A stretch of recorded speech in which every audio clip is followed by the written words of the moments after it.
So this is the KhoodeelaarTV television channel broadcasting on the Baby Angel Geronimo Editions platform at 02:33 hours GMT on Friday, 17th of February, March. 17th of March 2023. Among the updates are, of course, the statement reported by the Times and the Sun. We're calling it Sun, not Scum, on Thursday, that William, the son of Diana, expressed gratitude to her for making him aware of the causes of homelessness. This is a very serious claim to make. But in the actual copy, the Times doesn't have any clue as to what William ever thought was any cause of homelessness. So I'm just looking for the particular piece, wherever it is there, it is inserted on Thursday. And this is one of the most consistent, regular themes of the KhoodeelaarTV campaign, for the simple reason that homelessness is an instrument, it's a weapon of denying human rights to people in society. Millions of people are denied basic human rights to housing in the United Kingdom. And this is done by the combined crimes and wrongs perpetrated by the housing, so-called housing industry, and aided and abetted by the local councils in the UK. Aided and abetted, facilitated by the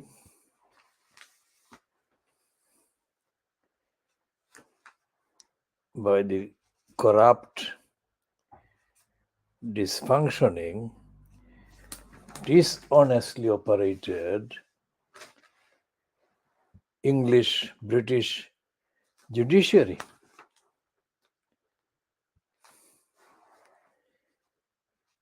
And the parliament is completely in denial, as is the UK central government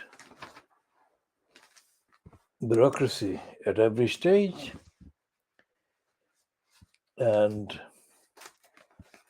the reason why Diana's son William has been mentioned in the so-called news about his being made aware about the causes of homelessness by his late mother is nothing to do with him, William, being seriously engaged in investigating the causes of homelessness. I'm looking for the Times piece, but it is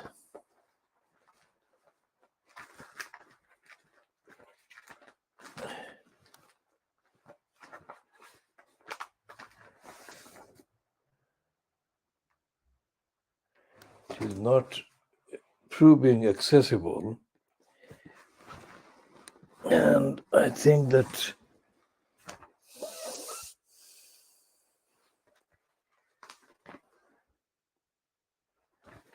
I hope I'll find it. Right, this is the piece on page 21 of the Times of London, Thursday, 16th of March 2023, on page 21, at the bottom of page 21, and the item is bylined by a writer called Valentine Law. And the heading is William, Mother would be sad at homelessness failure. What is this? This is being presented as a charitable thing. Prince of Wales has said that his mother, Diana, would be disappointed that more has not been done to tackle homelessness since she took up the cause. The prince was speaking in a video that will be broadcast as part of Red Nose Day tomorrow, that is Friday. He was talking with two people who have experienced homelessness in a film for Groundswell, a charity supported by Comic Relief. In the video, William chats with Nushin and Miles as they record a podcast for Groundswell's Listen Up project. William, who is patron of two homelessness charities, Centerpoint and The Passage, says, "My mother introduced me to the cause of homelessness from quite a young age, and I'm really glad she did. I think she would be disappointed that we are still no further on in terms of tackling homelessness and preventing it than when she was interested and involved in it." Now, obviously, the cause has got two meanings. One is the cause as the thing or things that cause the problem or the issue, and the cause as the kind of slogan. So I think this piece in the Times is completely devoid of the cause in terms of what causes homelessness, or what are the many causes of homelessness. So we did a thread of about 10 tweets during Thursday, the Khoodeelaar campaign, and I shall read those because those would be enough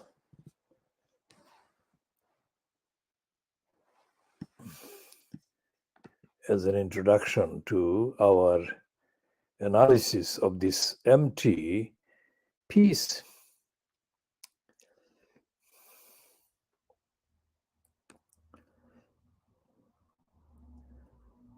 So this is the first one.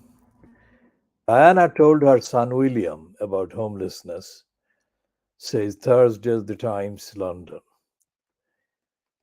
And of his mother, William says, I think she would be disappointed we are still no further on in terms of tackling homelessness and preventing it than when she was interested and involved in it. So our comment is, how totally banal. Who does he mean as we? Who does he think are tackling it in any way? Now, homelessness is something that is treated in the mainstream media and in society in Britain as one of those issues that people get involved in if they want to kind of come across as being concerned about society, concerned about other people. And one of the most nauseating and stupid words or phrases used about homelessness is tackling it. Anyone who knows about homelessness would not ever use the phrase tackling it. Homelessness is not and cannot be treated as an unexpected, seasonal thing that is born and brought to the environment by unpredictable, unknown factors. Homelessness is people's lives. Homelessness is people being denied housing, people denied a settled house and home. Homelessness, meaning no home. Homelessness is the deprivation of the basic human right to housing. It cannot be tackled. It has to be a fully fledged arrangement by society to the person, every person who can be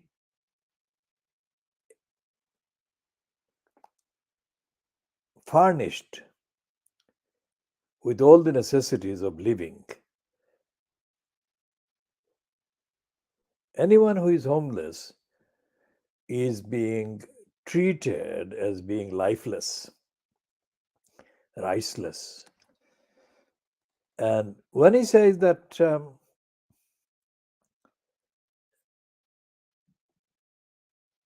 tackling homelessness and preventing it, he's not giving any idea as to what he understands as preventing it. So, our next, we quote the next one. This is not in the order we printed, but let's say,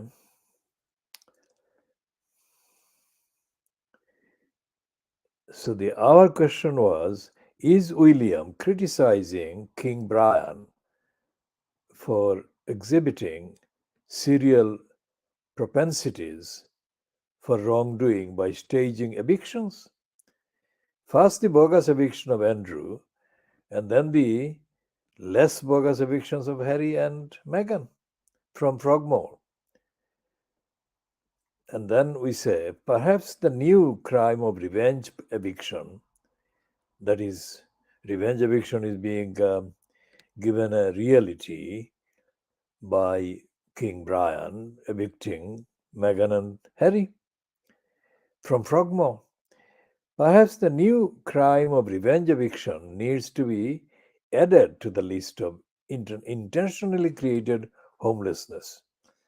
Intentionally created homelessness forms a significant part of the increasing numbers of people being caused to suffer homelessness resulting from local councils, voluntary and criminally intended causing of homelessness, which those councils then weaponize as brazen factors in their bids for central government funding support. An obvious clue to the criminal mens rea, law Latin, this phrase mens rea, is law Latin for intent to do a crime on the parts of those councils is exposed in the perpetually high numbers of people on each individual council's waiting list for housing. Then we say the crime by local councils in the UK is openly perpetrated by the councils which are tolerated by central government and UK Parliament to commit thousands of offences, wrongs every financial year. The police are as deeply involved in the wrongdoing as the councils. And then we add an updater piece on private sector landlords from The Guardian showing that a lack of housing rights exists even when existing in rented housing. There's an opinion piece on The Guardian we added. And then we go back to our thread. William is not. William is in total darkness. His statement, as quoted today, explaining the root of his interest in the subject, he says, "My mother introduced me to the cause of homelessness from quite a young age. I'm really glad she did. She was interested and involved in it." Of his mother, of his late mother, he says, and we have already read this one, and I'll read this again. "I think she would be disappointed we are still no further on in terms of tackling homelessness and preventing it than when she was interested and involved in it." Now, any actual, empirical, personal evidence about the various stages people are put through before they are made homeless would show that every aspect of society is involved in causing homelessness. Every society, that is, every aspect of society, that is, every aspect of the institutions like the councils, like the court system, like the social services, so called, like the police, like the Crown Prosecution Service, and the various appellate stages of the court system, which is completely corrupt and which is susceptible to being used as a facilitator for perennial homelessness. So the last one that we did on the 10 tweet thread was, William has not heard of the corrupt, dysfunctional British judiciary, the corrupt British Parliament, or of the crooked executive mayors, regional mayors, all of whom are actively causing more homelessness every day, everywhere in Britain. So he doesn't say anything about any of those things. First of all, he's not aware of the reality. And secondly, he could not be bothered because when people are actually homeless, they don't speak like that. They talk about the evil people doing the things to the homeless person who is speaking or who is relating. And there is no forum. There is absolutely no forum anywhere at any stage in the United Kingdom to hear the case of any homeless person. Homelessness is not just a single person or a family. Homelessness is not a simple issue about a few quid, few pounds not being available for rent. Homelessness is not about rent arrears only. It can be, but homelessness can be as deeply resource related, if you like, in terms of the losses imposed on the person being made homeless. Resources equivalent to billions of pounds of losses. That is and homelessness is also about the creative element in the character of the individual being made homeless. So we shall be doing, obviously, because of the length needed, we shall be doing several essay length editions on homelessness. This is just an initial reference to William as a kind of topical item. The other topical item that needs to be updated on is the HS2. The HS2 was never, as far as I can think, the subject of a comment by the Institute of Government. Now, the Institute of Government had a stream of speakers who appeared on BBC television, Sky News, and ITV and Channel 4 News during the run up to the so called Brexit referendum in 2016. And they were frequently asked about the details of what Brexit was about and the implication of Brexit if it went ahead.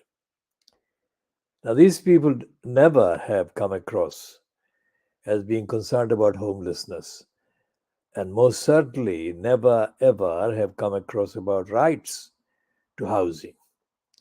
Homelessness is not an abstract statement. Homelessness is about rights. When the British government has been in the hands or in the control of the conservatives for the last 13 years, this narrative about rights, human rights being wrong, has been increasingly promoted by the conservatives. So they want Britain to become like a Brazil under the Bolsonaro, with the Amazon forest being destroyed and the rights being destroyed and denied, or like the Philippines for Duterte, where he was mass murdering people suspected of drug taking and so on. So, what is happening in the case of the HS2 is that the Institute of Government has let's check what the Institute of Government is saying, then we shall then come back to what we say about HS2. Now, this is the heading to the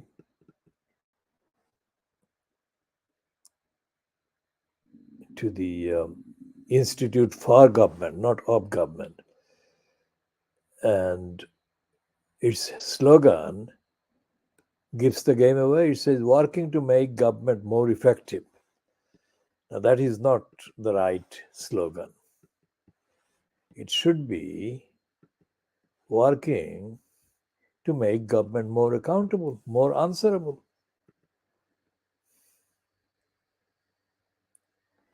So, who are the people that are still there that actually appeared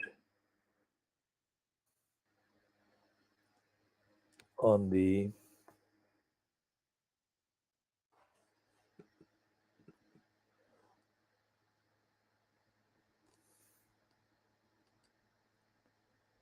oh my God. And there is a woman called Baroness Amos. She's a board member. That's bad news.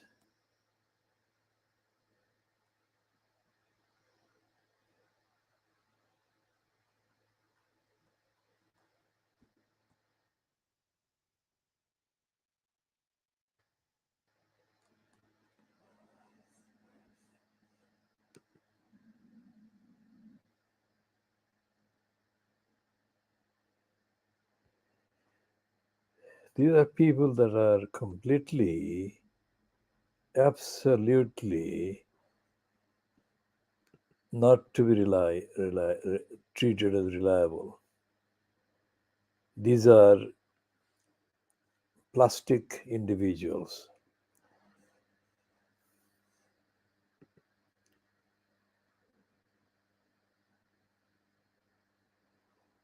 I cannot see the one that would appear on the television screens.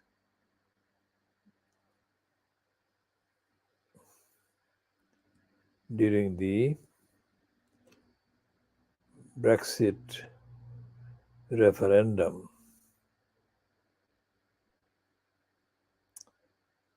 And this man who is the chairman of the board is Tim Sainsbury.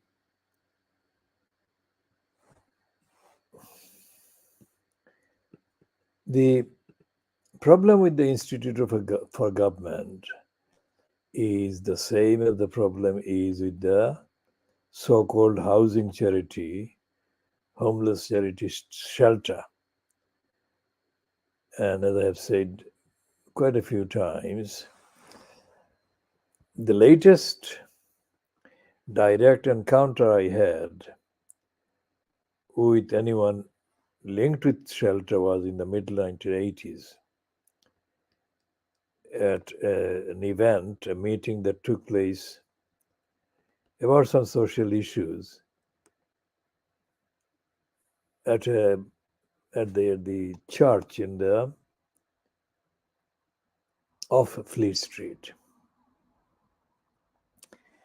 And I had this heated exchange with this criminal. Let me just find his entry on the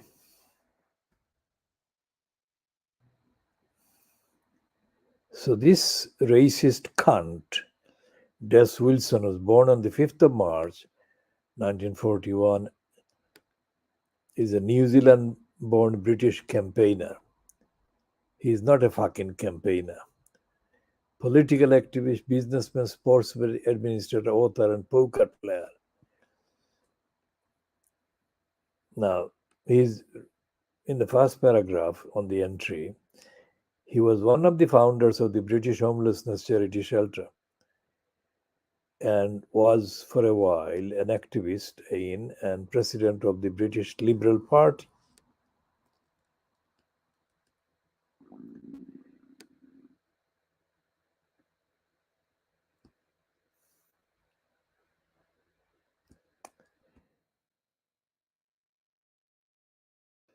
So this cunt has been given platforms many times.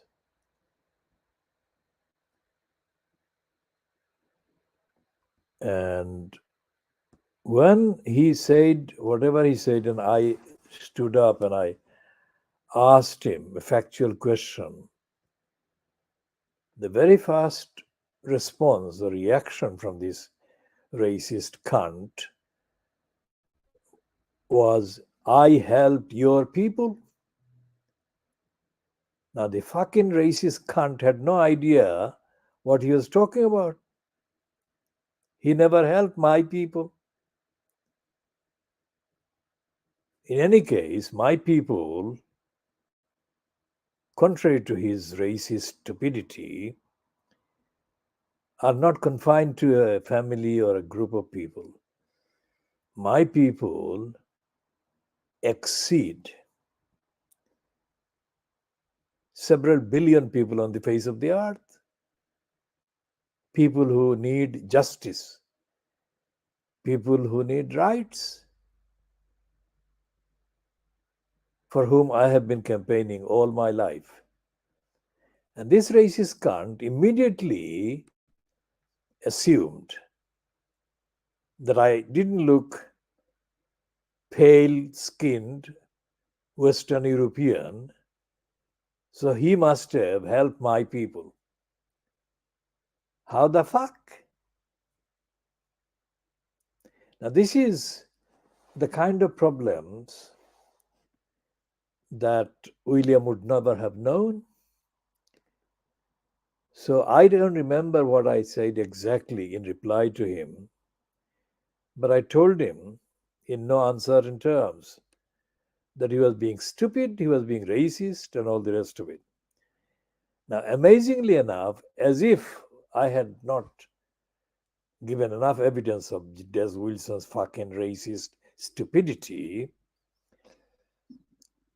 A Daily Telegraph man who was based at the then GLC County Hall stood up and supported Des Wilson to say what? He said, as if I had done some crime, he said that he, this Daily Telegraph individual, had known me at the GLC County Hall, and he had known me as a protester, as an interrupter of the Ken Livingstone Frontier GLC. Think about that. This is similar to the piece that Sarah Bosley published on The Guardian about me in March 1992. She started by praising me, comparing me as a figure that would be featuring as a hero in an Indian novelist's fiction. From that point, she went down and she collected a number of quotations from Ken Livingstone and the Peter Newsom and a few other white racists, all of whom, according to Sarah Bosley, had things to say about me, which was that I was a protester, that I objected to their activities. I mean, how could that be an objectionable thing for me to do?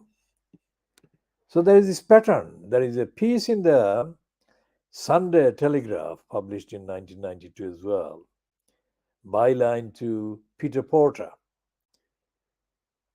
There is a piece in the Evening Standard, again in 1992, and I'll come to the reference to 1992, saying, let's see.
Now, they describe me in the Evening Standard as a Muslim activist. That was in February 1992, Friday the 14th of February 1992. Now, I have never been a Muslim activist, ever. I have never been a Muslim activist or a Muslim activist. What I have been and am and will remain is a human rights activist covering the human rights of people. Now, the only reference to Muslim in any of my campaigns Any of my campaigns would be when the target of injustice were Muslim. That's all. And it is absolutely untrue that I have been a Muslim activist.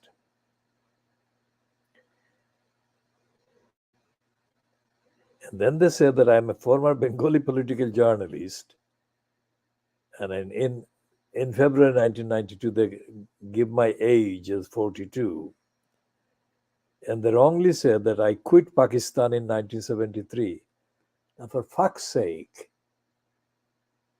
I was never in Pakistan in 1973. I was not even in Bangladesh in 1973. So, how the fuck did they get that? Then, from all this rubbish, they promote me to a leading figure in the overseas student fees campaign at the National Union of Students Committee on the Press.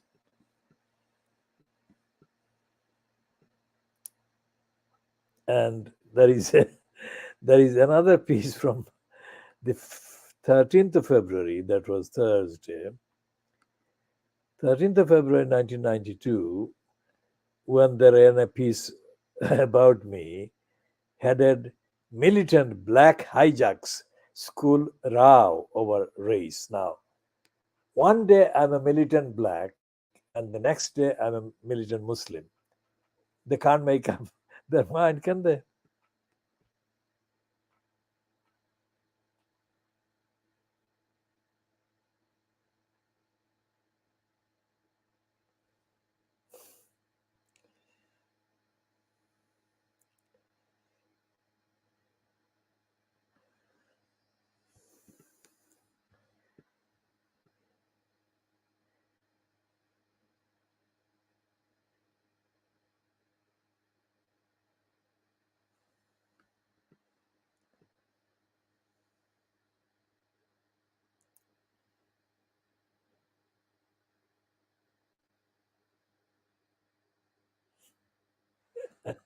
They are absolutely amazing.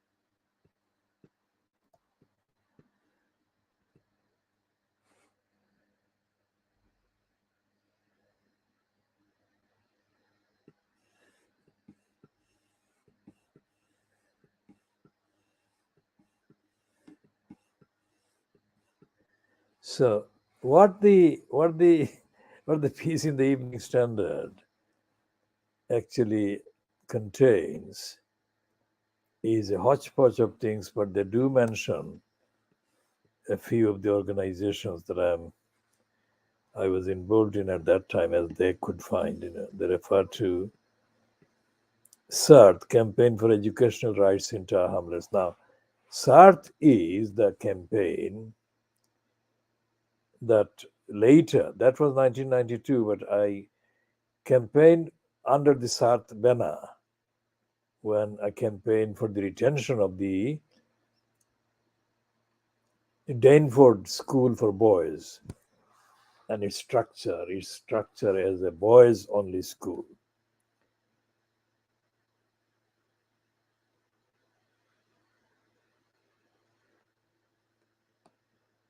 And Seabrook, of course, Committee for Bangladesh's Rights in the UK, LCBG, London Collective of Black Governors, Agami, the African and Asian Governors and Managers in Education, said to be the parent body of the LCBG, its London branch, and AEAS, Asian Education Advisory Service.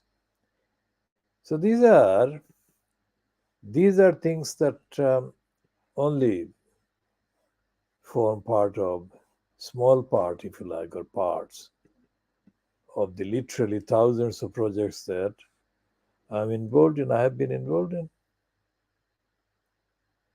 And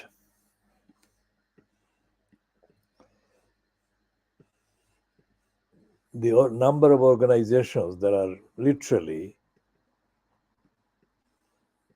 hundreds of organizations that I've had to set up and campaign with for the outcome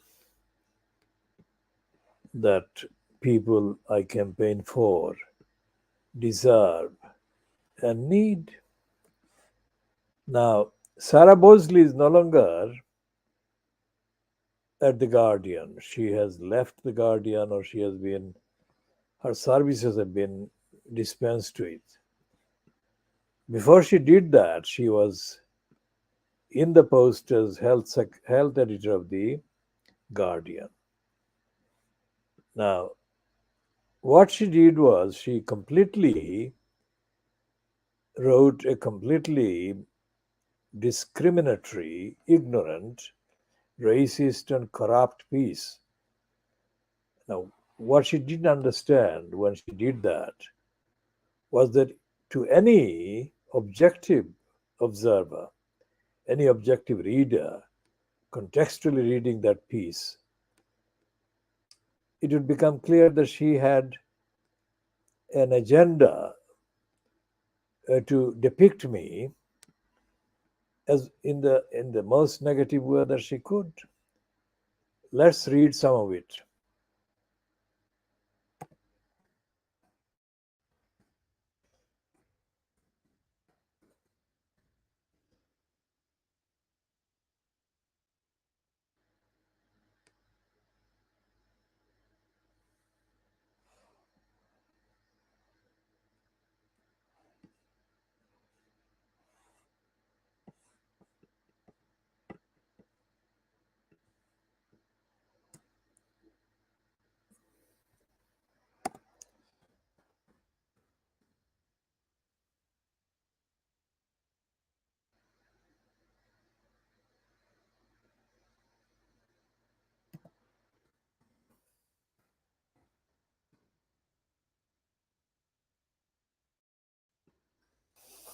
Now, the piece in The Guardian, 5th of March 1992, was a Thursday.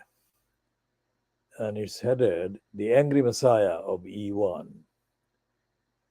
And it says, Sarah Bosley on a key player in the Stratford school row. Now, it wasn't a key player. I was the key player in the campaign against the racists. When I intervened because the Evening Standard, that was the spark, the actual trigger. The Evening Standard at one stage in 1992 ran a very misleading and false piece about Ghulam Rasul Shaida. Now, Ghulam Rasul Shaida was a parent of children or child, a girl, I think. His daughter went to the Stratford School in the London Borough of Newham. And Shaida, at the time, was the chair of the governors. Now, in the Evening Standard piece, I think written by Shekhar Bhatia, a Punjabi name, I think, Shekhar Bhatia, a completely untruthful claim was made to the effect that this man who was engaged in a battle for rights of the parents and rights of the governors, denied and resisted by the then head teacher Anne Snelling, was in fact campaigning against Saitan Rushdie. Now, I came to have contacts with Mr. Shaida over a period of several months after I intervened. And from my observations and understanding, Mr. Shaida, although he claimed to have a master's degree from Pakistan, he came from a Pashtur, I think Pashtu background. He had no idea as to the composition of British politics, most certainly not any idea about how to campaign constitutionally. Now, I am one of the rare people anywhere who is a constitutional law campaigner, and my track record shows that there is nobody comparable to me in terms of the facilities that I have with constitutionally legally exposing the targets to their weaknesses. Every single one that this one quoted. Let me just see which ones Sarah Bosley names in the Angry Messiah against me. Well, they're not against me because what they say actually supplements my argument, but that is her intention.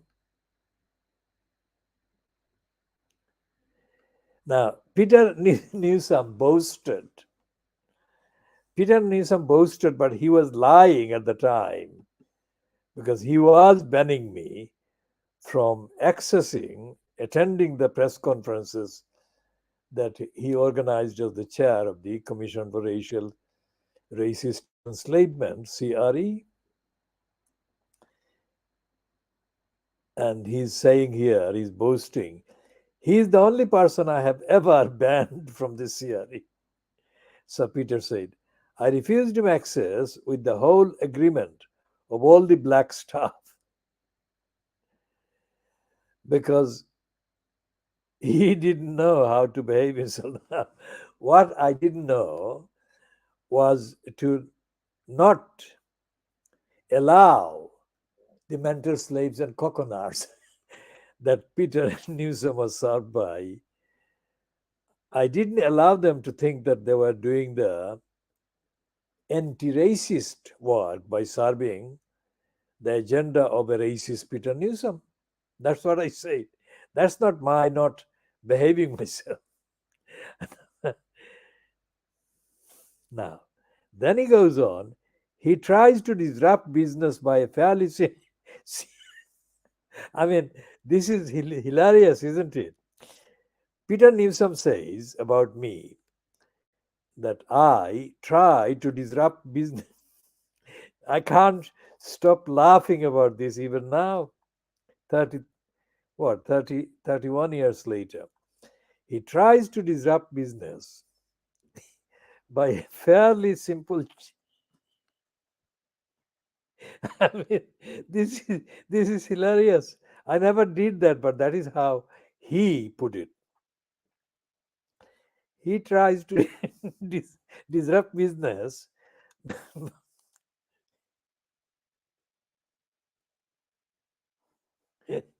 I mean, I never said, I will never say, and I have never said it in this way. He says that I said that anyone who doesn't agree with me is racist. I mean, that is absolutely ridiculous, and the complication, the intellectual depth needed in my discourse would not allow for that kind of stupidity. But that's what Peter Newsom said I was guilty of.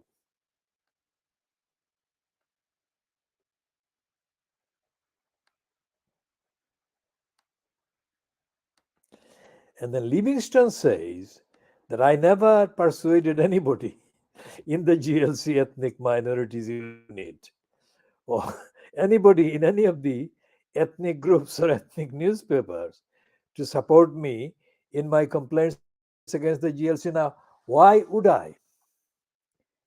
Because all these outlets that Livingstone mentions are mental slaves, mentally serving the racist agenda of the likes of Livingstone. They are not independent thinkers. And why would I even need to persuade any of them? I never asked them to agree with me. What I did and what I do is to state the facts.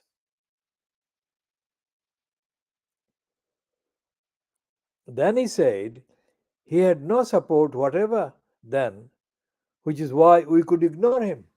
Now, if he could ignore me, how is he so accurately remembering all these details that he must have collected from these ethnic minority unit, anybody in the ethnic groups, or ethnic newspapers? He must have spent a lot of time doing that. And the reason why Ken Livingstone did that is because, as I have said, I actually protested against him in County Hall at GLC platformed events that he was chairing or he was addressing. I would say about 200 to 300 events. And it was obviously the opposite of him ignoring me. How? Because what he did was every time I protested, and the protest took the form of my questioning him, explaining the contradictions in any of the statements that he had made, which I then focused on, and demanding him to explain it, demanding an explanation from him by factual, evidential corroboration, but he couldn't. Now, Livingstone has been exposed since that time, of course, as, as being disrepute, not only to the office of the mayor of London, but also to the Labour Party. And Livingstone has been discredited in Tower Hamlets because he was one of the main sponsors of the corrupt mayor system. And he discredited the general objective discourse against the racist central government, for example, fronted by the community secretary Eric Pickles at the time. Because when on the 4th of November 2014, Eric Pickles delivered a speech in the House of Commons. Let's find the speech in the House of Commons on the 4th of November 2014, and we shall show just how effective and accurate and on the spot I have been.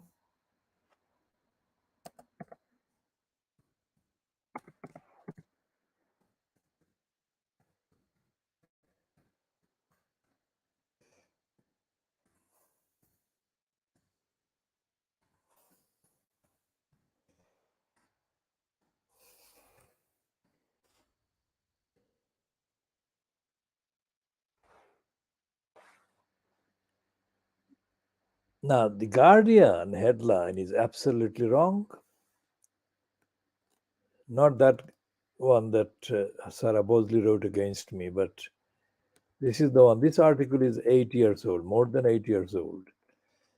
And the headline is Eric Pickles takes over, within quote, rotten Tower Hamlets. Crackdown on London Borough's partisan approach to politics represents one of its biggest interventions in local government. And it's a piece by Patrick Winter. Now, Patrick Winter gets it wrong.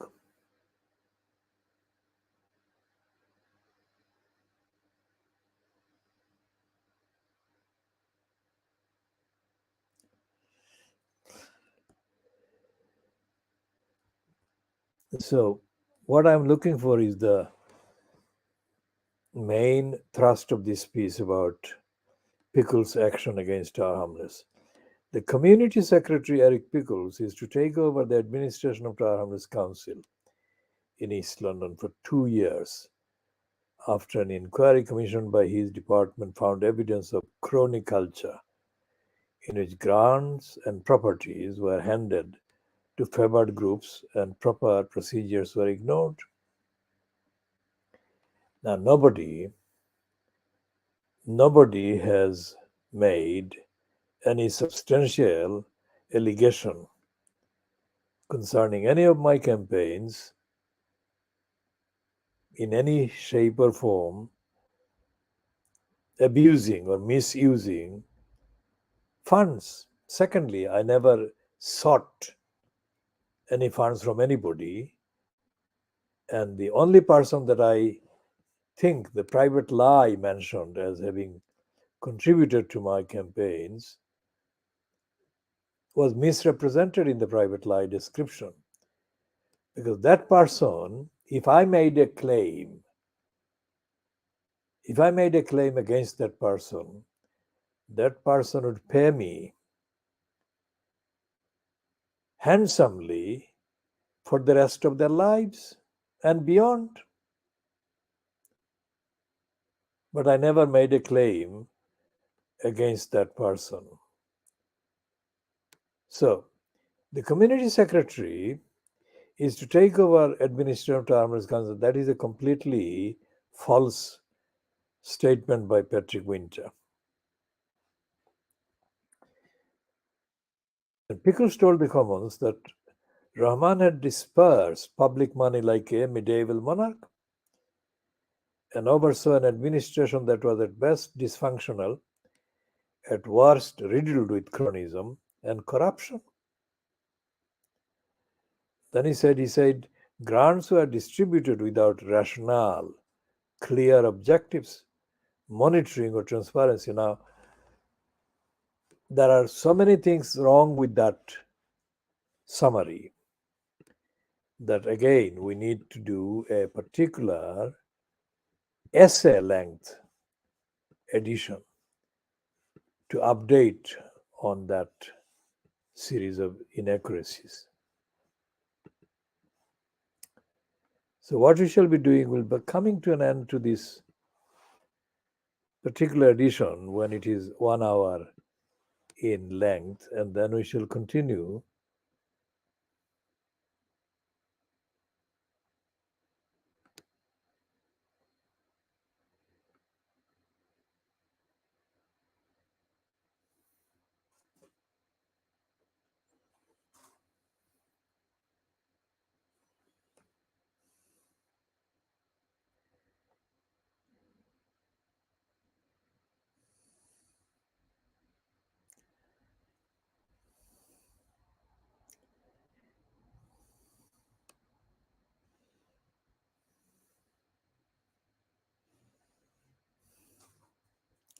now. Tim Gopsil, the moron at the NUJ little paper,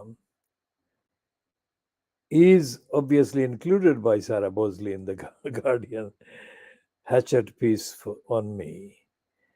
Why? Because Gopsil had prepared a one-page profile of me in the NUJ House Journal, and I rejected this. I said, don't publish it because it was stupid.